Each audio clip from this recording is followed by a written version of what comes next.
One of the most common things that I steal is watches. I tell people in 3 minutes, I'm going to be wearing your watch. Try to catch me if you can. And that would be the game. If you were going to steal my watch, how would you do that? So this is more of an expose of it, but if I may see your hand.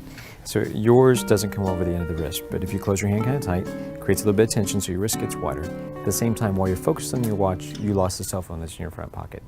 Check your front pocket, see if it's still there. It is. So that's what it looks like. That's the watch too. Well, stealing the watch, I think, is a lot like hunting rabbits.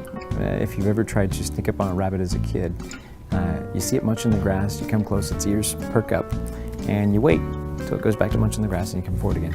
Same thing with the watch. You do it in small steps. I see if you're alert to it. I do another step, I do another step. That was a very fast process for a watch steal. Something that's slower that you can do is as I'm shaking someone's hand and I'm holding here, I can open their watch in a handshake. The watch is virtually loose. The reason why I can't feel it is because with these 3 fingers I hold the watch closed. So they perceive that the watch is still fastened. What I can also do is now at this point, they have control, and that's a big thing, is them having the illusion that they're in control. So if I'm at this point, I say, your watch is safe. Do you have anything in this pocket? But now, when I come across, you see my arm hits here, but I flipped out the watch so that I can drop it in this outside jacket pocket. When I come back, I say, oh, you were wearing a watch a while ago. They've never let go of my hand. My other hand was over here, so it seems like I would have had a third hand in order to be able to steal that watch, and they think that they're in control. So Paul, let's talk about the difference between how you work as a pickpocket and how a street pickpocket works. I think of it a lot like a magician, but it has a different flavor in that it comes from street crimes. And I think they're kind of related. They're both focused on sleight of hand and misdirection. Generally on the street, they don't want you to remember their face. They don't want to talk to you too much. But this is more heavily geared towards focusing attention, playing with attention in a show. What it allows you to do is show the audience the behind the scenes of how the process works, which you normally don't get to see in magic. You know, I would imagine that one of your bread and butter steals is a wallet from the inside jacket pocket. On the street, that would be a harder steal because, again, you'd have to see my face. In performance, it is something that I do. So you've got a wallet in this outside jacket pocket. Yep. And do you have anything on your jacket pocket over here? Okay. If you would you check your front pocket over this way? That's the steal. So I'm extracting the wallet out.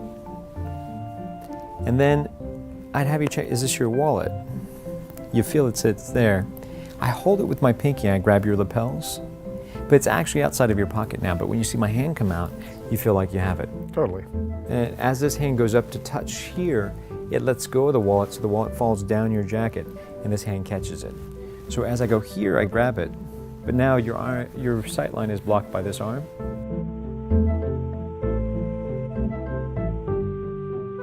I extract from here, go up to your shoulder, talk to you for a moment. As I come in, I hand it across the back of your neck. Then I can do this row and add some flourish to it. You have a lot of incredible physical strategies and moves to steal, but what ties it all together is your ability to follow the wanderings of my attention, or as you put it, to surf my attention. Yes. Because each person is different in how they operate their attention and how engaged they are, because their priority system is different. So I have to decide, are they with me or has their attention shifted to something else? So the important part is the trust.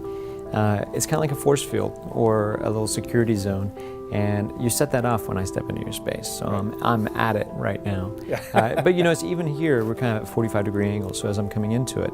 But as long as I'm keeping eye contact with you, it allows me to raise your suspicion level. Same thing, if I go here and I keep eye contact with you all the way, it's rather suspicious and you keep very focused on me. But if I want to get underneath that, I can break your eye contact as I go into the space and share a common view with you, like a confluence of looking at something. And now I'm very close inside your space. Now if I don't want you to focus on this anymore, I can just look at you, and that draws your attention up into this triangle. And you're less interested in what's happening here, but allows me to do things here while your focus is here. You've got this spotlight that just moves back and forth. If you think about where the spotlight is, the dark space around that spotlight is where I dance. So basically I just play in the dark around where your attention is moving. I would think that the most difficult steal is taking something out of someone's front pants pocket. That's an urban myth.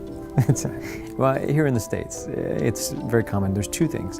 One, keep it in your front pocket. Two, put a rubber band around it. Both of those don't really help. Well, because it seems to me that, I have a cell phone in my pocket. I can feel it. It's against my thigh. I can see that. And if someone goes, rummaging around in there, I'm gonna notice it. Yeah, that's why you don't rummage. So what I may do is reach underneath your arm and grab something. I said, do you have anything inside of here? Is there anything inside of here? And a lot of times people will naturally grab hold of their jacket for me because they don't want me to necessarily hold it. But what that does is it now opens up this frame for me to steal. So as I go to look inside your jacket too, a lot of times people will open up and they're looking inside. I'm now down inside your pants pocket. You're not aware that my fingers are in your pocket, but if I want to step across and say, also, can you step one step over this way for me? And just with your foot, that allows me to extract the cell phone out of your pocket. You think that what you're feeling is the side of my leg, but it's actually your phone coming out of your pocket. And as I step back. I did not feel it. I really didn't feel it. And I also got some sugar packets of money or something like that. It's the family fortune.